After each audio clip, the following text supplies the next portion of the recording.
سال نو، نئے سال کو ویلکم کرنے اور سیلیبریٹ کرنے کے جدا جدا طریقے ہوتے ہیں۔ الگ الگ سوسائٹیز میں، الگ الگ کلچرز میں نئے سال کو سیلیبریٹ کیا جاتا ہے، پمپ اینڈ شو کے ساتھ اور شور و غوغا کے ساتھ۔ یہ اپنا اپنا کلچر ہوتا ہے، اپنا اپنا طریقہ ہوتا ہے۔ مگر جو اولیاء، صوفیاء اور صالحین ہیں، وہ جب نیا سال آتا ہے اور پچھلا سال ختم ہوتا ہے تو اس کو کسی اور طریقے سے سیلیبریٹ کرتے ہیں۔ ان کی سوچ، جیسا کہ امام غزالی نے لکھا رحمۃ اللہ تعالی علیہ، ان کی سوچ یوں ہوتی ہے کہ جب نیا سال آتا ہے تو یہ بڑی مسرت، فرحت اور شادمانی کا ایونٹ نہیں ہوتا، بلکہ حقیقت یہ ہوتی ہے کہ آپ کی عمر سے 1 سال کم ہو جاتا ہے،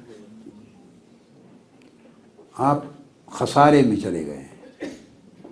جوں جوں اگلے سال یعنی مدت اور زمانہ بڑھتا ہے، ہم خسارے میں جاتے ہیں، یعنی ہماری عمر کا 1 سال کم ہو گیا۔ اب 1 سال کم ہونے کا معنی کیا ہے؟ اس کا معنی یہ ہے کہ اگر عمر کا جو حصہ گزر گیا، اگر ہم نے اس میں زیادہ کمائی نہیں کی آخرت کے لیے، جو اینڈ لیس لائف آنے والی ہے، ایور لاسٹنگ زندگی آنے والی ہے، اگر اس کے لیے ہم نے اسپریچولی ارن نہیں کیا تو وہ حصہ ہمارا لاس کا حصہ ہے۔ جس بزنس میں ارننگ زیادہ نہ ہو، بزنس کے اس حصے کو آپ کہتے ہیں کہ لاس ہوا۔ تو اگر ہم نے ارن زیادہ نہیں کیا تو اس کا مطلب ہے جو حصہ زندگی کا گزرا وہ لاس میں گیا۔ تو 1 سال اور بڑھنے کا معنی یہ ہوا کہ لاس کا جو حصہ ہے وہ بڑھ گیا، اور اب باقی زندگی جو بچی، جس کا کچھ اندازہ نہیں ہے، معلوم نہیں وہ کب ختم ہو جائے، مگر اتنی بات ڈیفینیٹ ہے کہ اس میں سے 1 سال کم ہو گیا۔ اب وہ ارن کرنے کے لیے بقایا حصہ بچ گیا۔ اگر ہم سنور گئے، ہم نے اپنی لائف میں چینج پیدا کر لی، تو اب سوچ یہ ہے، کنٹمپلیٹ یوں کرنا ہے کہ اگر ہم اپنے آپ کو تبدیل کرنے پر اور آخرت کے لیے بیٹر ارننگز کے لیے تیار ہو جائیں تو ہمارے پاس اب جو مہلت پہلے تھی اس سے 1 سال کم رہ گئی۔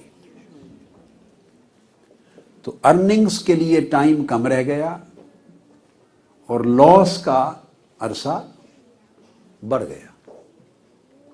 یہ ایک نئے سال کو سیلیبریٹ کرنا، کنٹمپلیٹ کرنے کی شکل میں، میڈیٹیٹ کرنے کی شکل میں، اپنے حوال پہ ریفلیکٹ کرنے کی شکل میں، سوچ بچار اور تفکر اور تدبر کی شکل میں، یہ ایک طریقہ ہے۔ اولیاء کرام تو یوں کہا کرتے تھے کہ اگر 1 ساتھ بھی گزر جائے اور آپ اس میں ارن نہیں کر سکے تو وہ بھی ایک لاس ہے، کہ زندگی سے وہ ایک لمحہ نکل گیا۔ اور یہی فلسفی سورہ والعصر میں ہے۔ ہم نے کبھی اس بات پہ نہیں سوچا کہ زمانے کی قسم کھا کے اللہ رب العزت نے انسان کے خسارے میں ہونے کی بات کر دی۔ اب 2 چیزوں میں جوڑ کیا ہے؟ ہم نے عام طور پہ اس پہ غور کبھی نہیں کیا۔ زمانے کا اور انسان کے خسارے میں ہونے کا آخر کوئی ربط تو ہوگا نا، کوئی مانوی ربط ہوگا۔ تو اللہ رب العزت نے قسم کھائی ہے، والعصر، قسم ہے زمانے کی، قسم ہے وقت کی۔ تو زمانے کی قسم کھا دی، عمر رواں کی قسم کھا دی، اور ساتھ کہہ دیا ان الانسان لفی خسر، بے شک انسان خسارے میں ہے۔ دیر از نو ڈاؤٹ اباؤٹ اٹ کہ انسان لاس میں ہے۔ اب کیوں زمانے کی قسم؟ تو اس زمانے کا لنک انسان کے خسارے میں ہونے سے کیا ہے؟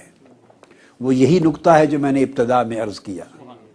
رب کائنات فرماتا ہے زمانے کی قسم، یعنی بندے کو کنٹمپلیٹ کرنے کی اور اس بات پہ ریفلیکٹ کرنے کی دعوت دیتا ہے کہ اس زمانے کا جو تسلسل ہے، کنٹینیوٹی ہے، اس کی جو روانی ہے، اس کا آگے گزرتے چلے جانا، اس پر غور کرے انسان۔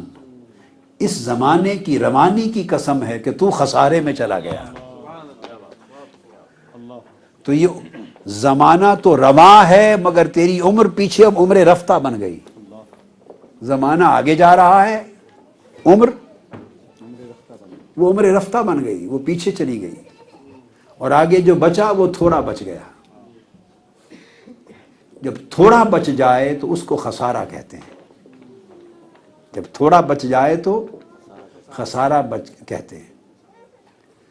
تو اللہ رب العزت نے اسی امر کی طرف توجہ مبذول کرائی کہ انسان خسارے میں ہے ایز اے ہول۔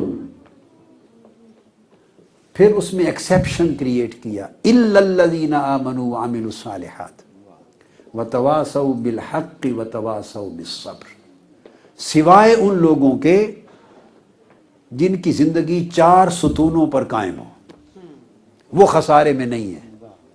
انہوں نے اپنے آپ کو لاس سے بچا لیا اور وہ بینیفٹ میں رہے، فائدے میں رہے، جن کی زندگی 4 پلرز پہ قائم ہے۔ وہ کون سے 4 مین پلرز ہیں جو انسان کو خسارے سے بچاتے ہیں، یا جن کی زندگی میں 4 مؤثر ایفیکٹو فیکٹرز ہیں، ڈیسائسو فیکٹرز ہیں، جن کی زندگی ان ڈیسائسو فورسز کے ساتھ ایوالو ہوئی اور ریوالو کرتی ہے، وہ خسارے سے بچتے ہیں۔ ان میں پہلا ایمان، کہ دیکھنا یہ ہے کہ بندے تو نے یہ جو زمانہ گزرا اس میں ایمان کو کتنا مضبوط کیا۔ والعصر، جو قسم کھائی ہے زمانے کی کہ زمانے کو ایک آئینہ بنا کے دیکھ اور اس کے اندر جھانک اور دیکھ کہ اس زمانے میں جو تم نے گزارا ہے تو نے ایمان کو کتنا مضبوط کیا۔ وعمل الصالحات، تو نے اعمال صالحہ جو پائس ڈیڈز ہیں، ایکٹس آف رائچسنس ہیں، وہ کتنے گین کیے۔ اعمال صالحہ، کمائی نیک اعمال کی کتنی کی۔ وتواصوا بالحق، تم نے حق بات کی نصیحت کتنی کی۔ اور نصیحت کا معنی یہ نہیں ہوتا کہ دوسروں کو نصیحت کرنا، ہم نے غلطی سے نصیحت کا معنی یہ بنا لیا ہوا ہے، یہ غلط ہے۔ آقا علیہ الصلوۃ والسلام کی سنت یہ ہے کہ جب وصیت اور نصیحت کی بات کرتے، اور آج بھی خطبہ جب دیتے ہیں تو یہی کلمہ دہراتے ہیں کہ میں نصیحت کرتا ہوں پہلے اپنی جان کو، خود کو، اور پھر دوسروں کو۔ تو نے اپنے آپ کو حق کی کتنی نصیحت دی، کتنی ایڈوائس کی۔ اور نصیحت ہوتا ہے عمل کرنے کے لیے، اور جب دوسروں کو کتنا حق سمجھایا، خود اپنے آپ کو اور دوسروں تک حق کتنا پہنچایا، حق پر عمل کتنا کیا۔ وتواصوا بالصبر، اور اگر مشکلات آئیں تو نے صبر اور استقامت کتنا اپنایا۔ اگر یہ 4 ایکٹیو، ایفیکٹو، ایفیکیشس، ڈیسائسو فورسز ہیں، اگر زندگی ان کے ساتھ چل رہی ہو، ان 4 پہیوں کے ساتھ چل رہی ہو زندگی کی گاڑی، تو فرمایا پھر ایسے لوگ خسارے میں نہیں۔ جن کی زندگی کی گاڑی ان 4 پہیوں کے ساتھ چل رہی ہو، ایمان، عمل صالح، نصیحت اور صبر و استقامت، ان 4 ویلز کے ساتھ چل رہی ہو، 4 ویلز ڈرائیو اس کی اگر ہے، تو پھر وہ گاڑی والا خسارے میں نہیں ہے، وہ اچھا ڈرائیور ہے۔ اور جس کے پاس یہ 4 ویلز نہیں ہیں، وہ ایکسیڈنٹ ہو گیا ہے اس کی لائف کا، اس کا ایکسیڈنٹ ہو گیا ہے، اور اس کو معلوم نہیں کہ اس ایکسیڈنٹ کا انجام کیا ہوگا، وہ بچے گا نہیں بچے گا۔ کہ آج کی یہ رات جو نیو ایئر ایو ہے، وہ ہم ایک کنٹمپلیشن کی صورت میں سیلیبریٹ کر رہے ہیں، کومیموریٹ کر رہے ہیں۔ سب سے پہلے نئی ویڈیوز کو حاصل کرنے کے لیے شیخ الاسلام ڈاکٹر محمد طاہر القادری کے آفیشیل یوٹیوب چینل کو سبسکرائب کریں اور بیل آئیکن کلک کریں۔